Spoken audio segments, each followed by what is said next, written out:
Welcome, everybody. All right, first of all, we're going to do several things here, so I need you to follow along. Here we go. And I want you to be active participants by certainly raising your hand. So let's look here. Yesterday, we talked about the middle colonies, right? And let's go ahead and just take a peek here at each one of these. First of all, by raise of hand, look at New York. New York was established how? Who were the founders? Why New York? Go, Thomas. It was wasn't it Dutch? The Dutch, for sure, on the And Hudson also, River. Go ahead. Are we doing Southern colonies today? We are. I'm just reading. Oh, okay.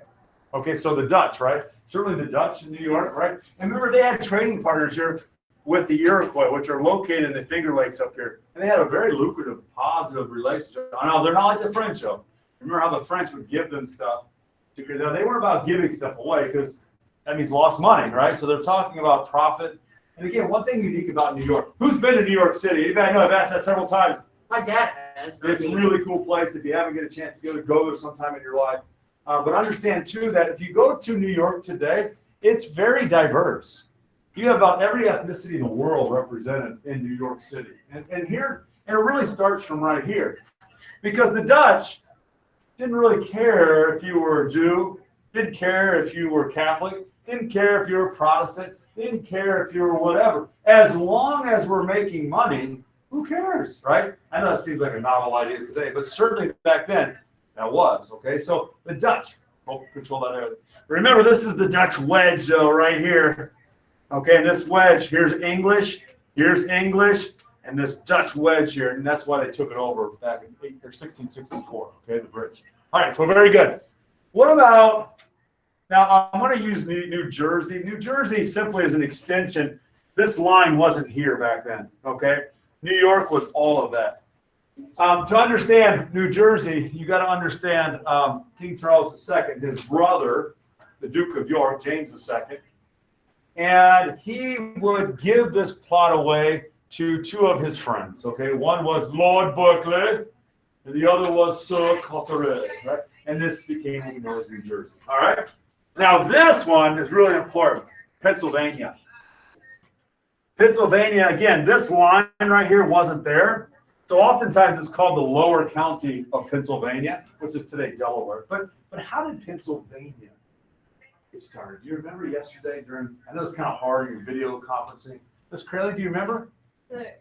How? Yeah, like who started this colony? William Penn. Okay, and how did that happen, Thomas? So the Quakers in England were pacifists, and basically, like back in the day, the king wanted people to fight, like the citizens and the men. And basically, William Penn went up to the king, who was like King. I think it was King Charles II. It was King Charles II. And he was one of his best friends as a kid growing up. They're buddies. And William Penn goes up to him and goes, "Hey, buddy, I'll get all these Quakers out of England and bring them over to the New World. And if you give me a charter, and we'll make our own thing, and then you don't have to deal with us anymore." Yeah, and remember, being a Quaker in this day and age was difficult. I mean, in Britain, when we talked about the separatists, right? Remember the Pilgrims, how they were persecuted? Think about being a Quaker. First of all, people in England are very religious. Now remember, they're Protestant, right? Because they broke away from the Catholic Church, right? King Henry VIII. Quakers believed that the clergy was really not that important, right? The salvation to heaven came through an individual, not through the clergy. So how do you think the Church of England, do they feel pretty comfortable with that? No. Not at all, okay? Also, and again, to compound this for them, many of them believe, they all believe in this idea of equality, particularly among men, is that all men are equal. Oh, wait a minute. So if I'm an English nobleman, that certainly is not the case, right? So the noblemen couldn't really stand them. And then the general population really didn't like them either, because they were pacifists, as Thomas said. That, remember, King Henry VIII made the largest, or he's known as the father of the British Navy. So they would not serve in the Navy, they wouldn't serve in the military, and they're all over the world. And so many people just despise them because of that, okay? So you're right. King Charles II, a good friend of William Penn, offered this land grant here in America. Go, Thomas. Also, didn't they, like, Didn't they believe?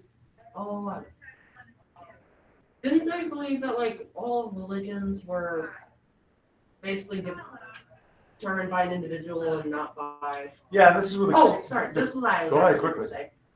They believe that the church should be separate from the government. Well, you're talking Roger Williams, okay, and he certainly believed that in Rhode Island, right? This idea of Yeah. separation of the church and state. Quakers, now wait till they get to America, because they also look at Native Americans as being friendly with them.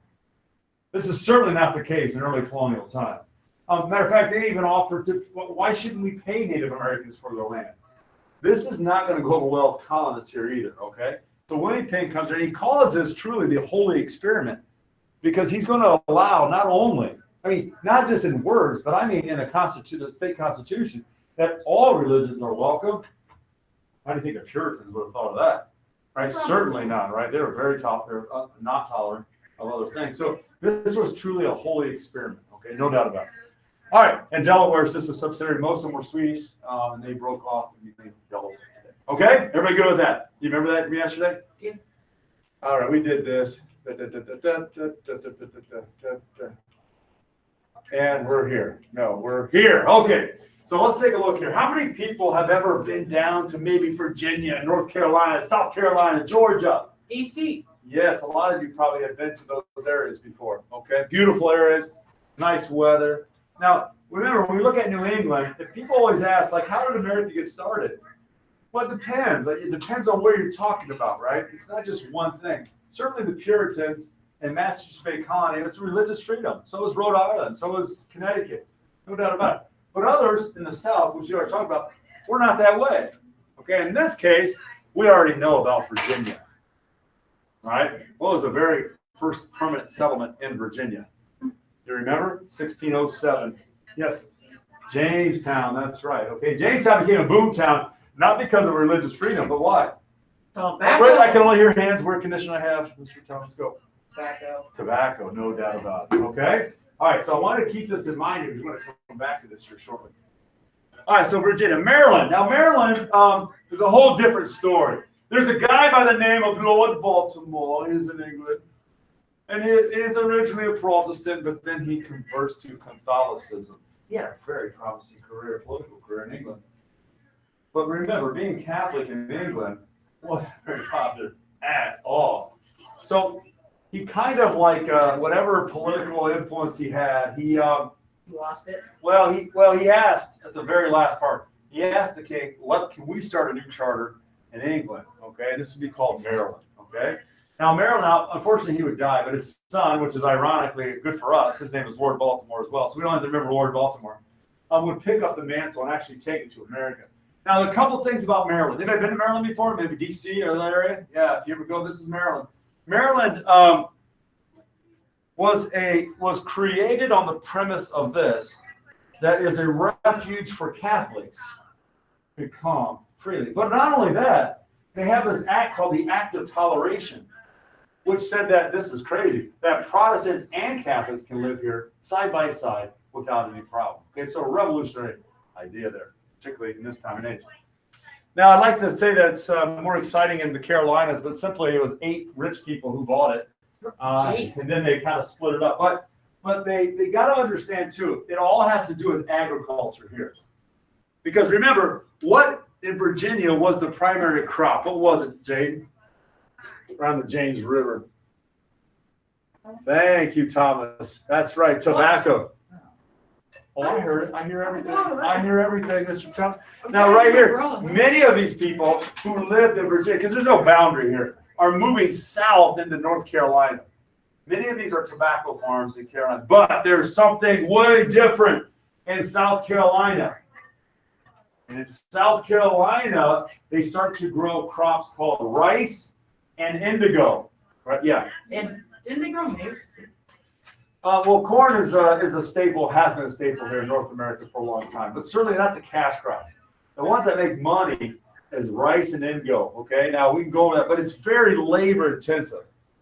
Okay, it's very, very labor intensive, and we're going to, unfortunately, what we're going to see here is a huge influx of slaves coming to the New World through South Carolina. Okay, so geographically they became different because of their agriculture, and then they decided just to split it to make it two different. Okay? All right, last one is Georgia. Who's been to Georgia? Georgia? I've been through it. Willie Nelson. Okay, Georgia. I don't remember. Yeah, it's a beautiful place, no doubt about it. But Georgia's totally different. There's two reasons. One is right here. Check this out. What country was right here? The country, not a state. Today it's Florida. But what country owned Florida, Thomas? Wasn't it? Sir, somebody I researched. It was either Francis Drake or What country? it was. I think it was either England or Spain. Not English. It is Spanish. Spanish. Now, one thing that was very concerning to the big, wealthy plantation owners in South Carolina was if the Spanish decide to attack America, or these colonies, not America yet, they would have to go here. They'd have to go through Georgia. Do you think the people in South Carolina would be like, yeah, that's it. I like this little buffer zone between that country and mine? Absolutely, it's a buffer zone, right? Because those wealthy plantations in South Carolina wanted Georgia for another thing they had to come through to get to them. Okay, but probably more importantly, see, there's a law in England at this time, and it's called the debtor's law. Now think about how this would work. If you owed money to someone, you could go to jail. Now today that's not the case, right? We not go to jail because you owe somebody money. But in England you would. So think about how difficult this would be. If this was me, and I'm in debt to Mr. Porter here, and I'm working hard, and I'm still in debt, I go to jail. But do I have the opportunity to make any money? No. No. So what happens is when I finally get released, I'm in more debt, and I keep working hard, trying hard, but I'm still in debt, and I pay them when I can't, but I'm still in debt. So I go back to jail. And this cycle of recidivism, they call this recidivism of imprisonment, they recognize was a problem. And so what a guy by the name of James Oglethorpe, I love that name, one of my favorite names in history, James Oglethorpe came up with an idea. Why don't we start a colony in Georgia or area down there so these people can pay off their debts? Okay, so that's what happens. It's a debtor's colony. Debtor's colony and a buffer from Spain. If you can remember those two things. Okay? All right, any questions on that? Awesome. So I'm going to put these up here pretty quickly. Jamestown. Now, this right here, you need to know this one. It's called Bacon's Rebellion. Yes, Bacon. Well, remember us talking about early Virginia and why they would use indentured servants versus slaves. Do you remember early on in American history? Why were indentured servants more apt to be purchased, if you will, than slaves? Ruby, why?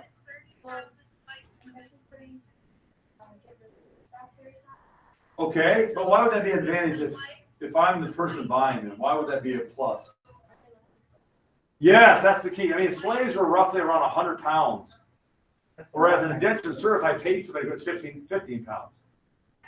So I could almost get, what, eight, maybe 7 indentured servants for one slave, okay? Which meant economically, that made a lot more sense.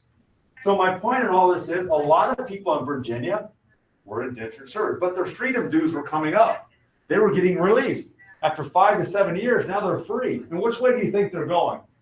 You think they're going to stay with their slave master? No. Of course not. They're going farther west, right? But what's the problem with going farther west? What do you run into? Problems. The Powhatan Empire, right? So these are the Anglo-Powhatan Wars. Now, there's a guy by the name of Roger Bacon. Remember I said a proprietary colony? Yes. A guy by the name of Booker is the governor of Virginia. He's a proprietary. Now, there were fur trading, particularly in the Shenandoah Valley in Virginia. A lot of game, a lot of animals. There's an extensive fur trade now. And guess what? Berkeley gets a cut of that. Okay, he gets some money.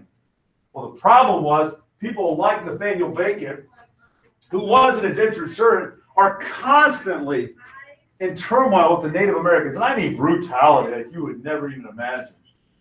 And they're asking the governor, help us. And the governor is like, you ever heard that phrase? Don't bite the hand that feeds you. Yeah. Like, always be nice to your parents, always.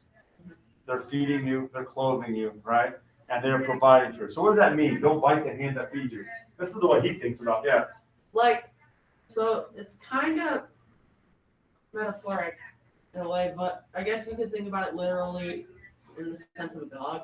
It's like the dog, if you're trying to feed a dog and a dog bit you, you could like punish it by not giving it food. Well, kind of, but what I'm thinking about is this. What I'm thinking about is what would be in Berkeley's interest not to help Bacon and bring out militias out there? Why would he not do that? Yeah, why? You know why? Because he doesn't want to get see the enemies of the Why? because Remember, he's what making money how? In the fur trade, he's making big bucks out of this, okay? Whoa, he doesn't want to ruin that. Could you imagine that? He loses all his money. So he says, thanks, but no thanks, Roger. Now, Roger, let me think about that. They're trying to hear to, what's the governor's job? Is it here to protect them or to make money off the natives, right? So what Bacon does is he goes attacks like Native American villages. No, he does even better than that. He says, you know what? They're not the problem. You know who the problem is? The governor. And so they lead a pretty rowdy group of former indentured servants to the city of Jamestown, which is the capital at the time, and they're trying to burn it down, completely burn it down. Now, this is the first kind of uprising in the United States, okay, about the people rising up against their government. And it dies pretty quickly because Roger Bacon dies. He has a heart attack and dies. That's the end of it. But it's the first time where we see this rebellion because of Native Americans, not because of Native Americans, but because of this relationship between the governor, right, and the natives. Okay, Catholics, right? Lord Baltimore, the Act of Toleration. Do you guys have these filled in or already? yeah. Oh, they're already, okay. And also, to get more people there, they gave the land away. So if you bring somebody, you get extra 50 acres. Okay. Carolinas started by a bunch of rich dudes, right?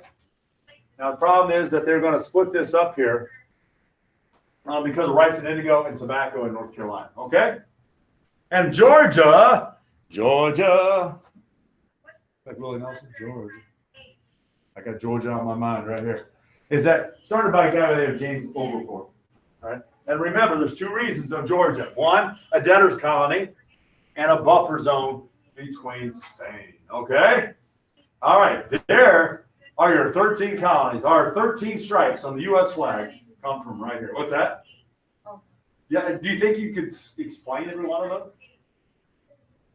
Yes, Mr. Friesner, I can. Yes, you can. I know you can. Okay? All right. Maybe if I saw it back.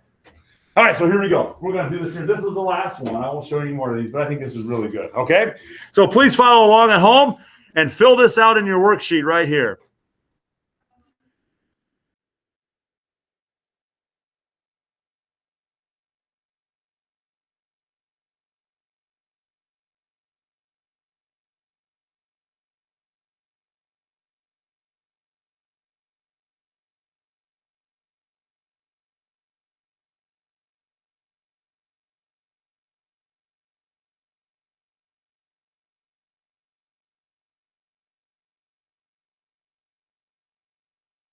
Another edition of Mr. Zoller's Social Studies Podcast. Now, today we have the third part in our series on the original 13 English colonies in the New World. And the third installment focuses on the Southern colonies. So what I'm going to do is give you a very brief introduction to the stories of 4 of these colonies.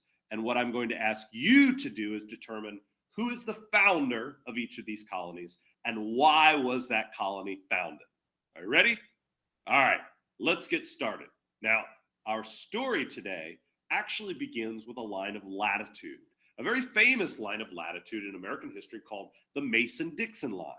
The Mason-Dixon line was surveyed by 2 English mathematicians named Charles Mason and Jeremiah Dixon. Now, the Mason-Dixon line is actually very important in American history, but its importance shows up much later on in time. For our purposes, though, the reason that I bring the Mason-Dixon line to your attention is because it shows the demarcation between the northern colonies and the southern colonies, which we'll be talking about today. In the southern colonies, we see a very different way of life developing. To illustrate this, let's talk about our first colony, which is the colony of Virginia. Now, you are likely already familiar with the story of the very first settlement in Virginia, which is also England's first permanent settlement in the New World. I'm talking, of course, about Jamestown. And the story of Jamestown has to do with a man named John Smith. Now, when John Smith arrived in Jamestown, there was not actually a great deal of certainty that Jamestown was going to be successful. The colony was full of people who wanted to spend their time searching for gold and not spend their time doing things like building shelters or finding food. And so John Smith instituted a policy called no work, no food. In other words, if you were not contributing to the success of the colony, then you weren't going to eat. It was that policy that really helped turn Jamestown around and send it in the right direction. But it wasn't until they started farming tobacco that the economic success of Jamestown was assured. And once they started farming tobacco, we see many more colonists arriving in Virginia and pushing further and further into the interior of the colony. The problem with that is that it brought them into conflict with Native Americans who were living there. Now, both European colonists and Native Americans believed that they were entitled to that land. My question to you is, why? Why is it that European colonists believed that they were entitled to that land and Native Americans believed that they were entitled to that land? Why don't you pause the video for a second and consider the answer to those two questions? Then when you're ready, unpause the video and we'll talk about the answers. All right, let's see what you came up with. As far as why European colonists believed that they were entitled to the land, you might have come up with a number of different answers. You might have said something like they thought they had a right to it. For example, they had a charter. They had an official document from the king that gave them permission to settle there. They also might have said, well, it appears like the Native Americans aren't using this land. Just because there wasn't a permanent settlement there doesn't necessarily mean that the Native Americans weren't using that land for hunting or trapping or some other purpose. But to the European colonists, they might have figured because they hadn't built a permanent shelter or a permanent farm, that that land was up for grabs, so to speak. Another argument that the European colonists might have believed was they might have just said, well, we're more powerful. They might have used sort of a bully's logic and said, because we have more advanced weapons, we are entitled to take whatever land we want. But meanwhile, the Native Americans also believed that they were entitled to that land. What did you come up with for the reasons why the Native Americans believed they were entitled to the land? You probably said something like, well, they were there first. They were living on this land for generations, long before the European colonists showed up. Either way, both of these groups believed that they were entitled to this land, and that's obviously going to create a great deal of conflict. Why don't you pause the video for a second while you record all these answers, and then unpause the video when you're ready to move on. All right. Now, more colonists are arriving in Virginia during this time period here. And what happens is the original colonists, the wealthier planters, they are taking up all the best land that's located along the coast. But as more and more people arrive, or as more and more indentured servants are given their freedom dues, they are pushing deeper and deeper into the colony. And ultimately, that's going to bring them into conflict with Native Americans. So after one particularly bloody conflict, the colonists who were living deep along the frontier appealed to the governor of Virginia to help protect them from the Native Americans. The problem is, though, the governor of Virginia had a conflict of interest. He was making lots of money off the fur trade with Native Americans, and so he refused to help the frontier colonists. And as a result, you had a man named Nathaniel Bacon who decided he was going to take matters into his own hands. he organized a group of angry farmers and frontiersmen, and they began raiding Native American villages. But it didn't stop there. He eventually turned his attention on the capital in Jamestown, attacked the capital, and tried to burn it to the ground. Now, this rebellion became known as Bacon's Rebellion, and it lasted for only a short period of time because eventually Nathaniel Bacon dies suddenly, and the whole rebellion, the whole movement crumbles as a result of this. But this is particularly important because it shows that conflict between Native Americans and colonists is not going to go away anytime soon. Now, that's true in Virginia. It's also true in other colonies as well. Let's go ahead and turn our attention to the colony of Maryland. Now, the story of Maryland is one of rich natural resources, religion, and a man named Lord Baltimore. Now, Lord Baltimore was an English noble, and if we were going to chart the political career of Lord Baltimore, it would be one of great promise. That is until Lord Baltimore announces that he is a Catholic. At that point, his political career is definitely going to take a downturn because if you recall, it was not very popular to be a Catholic in England during this time period. The Anglican Church was the official church of the country, so it was sort of political suicide to announce that you were in fact a Catholic instead. But Lord Baltimore decides he's going to summon up whatever political clout he has left and push forth an idea that he has, which is to create a colony in the New World that would provide religious freedom for Catholics. Now, does this sound familiar to you? Because we heard a very similar story about William Penn. This is the same idea that William Penn has that leads to the founding of Pennsylvania. But instead here, we're talking about providing religious freedom not to Quakers, but providing religious freedom for Catholics instead. Now, there is one more downturn that Lord Baltimore's political career is going to suffer, and that is the moment when he dies. But there is still some good news, and that is that he has a son. Different Lord Baltimore, but the son of the Lord Baltimore that we've been speaking of, and he decides he's going to pick up the father's mantle, and he's going to do what he can to see that there is still a colony created where Catholics can practice their religion freely without fearing religious persecution. And as a result, you see a number of settlers who are moving to Maryland to take advantage not only of the abundant natural resources, but also of the freedom that is provided by the Act of Toleration. The Act of Toleration was the document that promised to provide religious freedom not only for Catholics, but for Protestants as well. Now, let's take our focus away from Maryland for a moment and look at the Carolinas. In the Carolinas, we have a little bit of a 2-for-1 colony here, because even though it begins as just one colony, eventually it will form the colonies of North Carolina and South Carolina. Now, Carolina begins with a charter that is given to a group of 8 nobles who are referred to as the Lord Proprietors. But in that colony, we see 2 very different populations who are moving into different parts of that colony.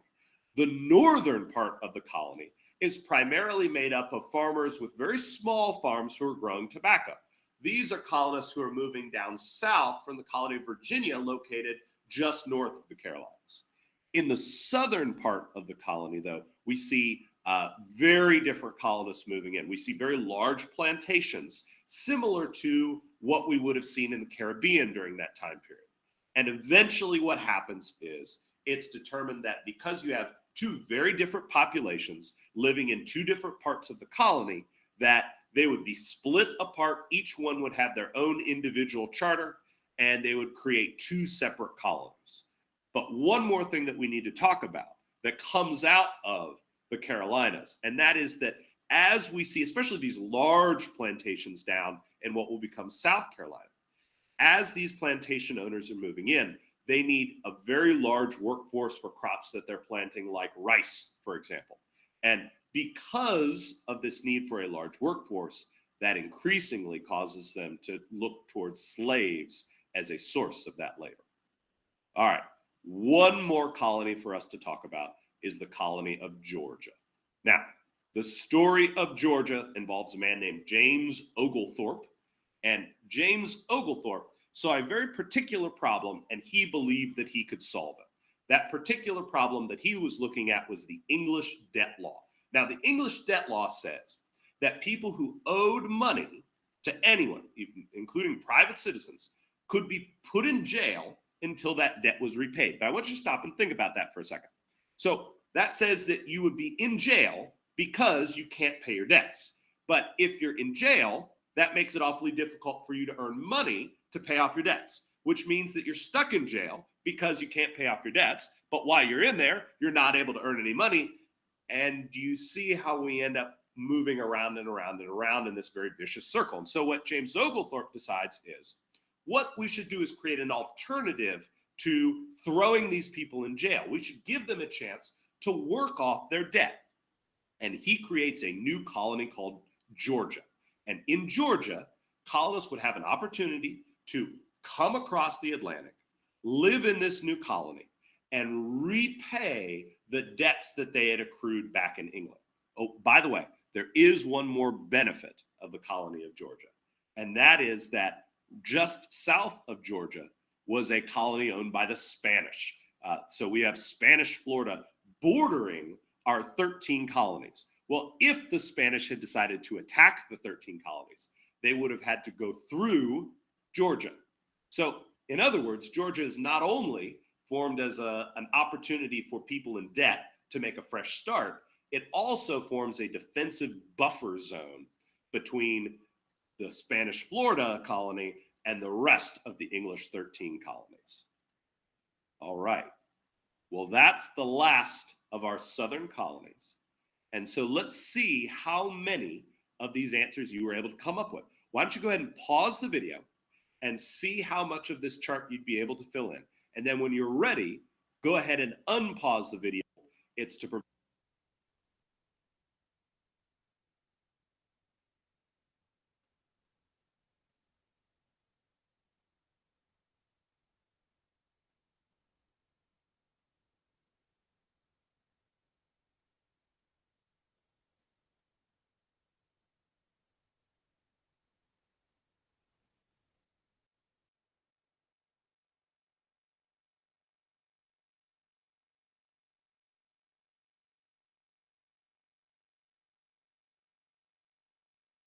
Okay, ladies and gentlemen, make sure you write this down and understand this, okay, because you'll see this again. For the rest of you at home, what I'd like for you to do right now, we're going to have a test next week. I'll let you know more about it later. But we're going to work on the guided review 3-4, the last one, okay? So go ahead and give that a shot, and then we'll see you tomorrow, okay? Have a great day, and see you later. Stop.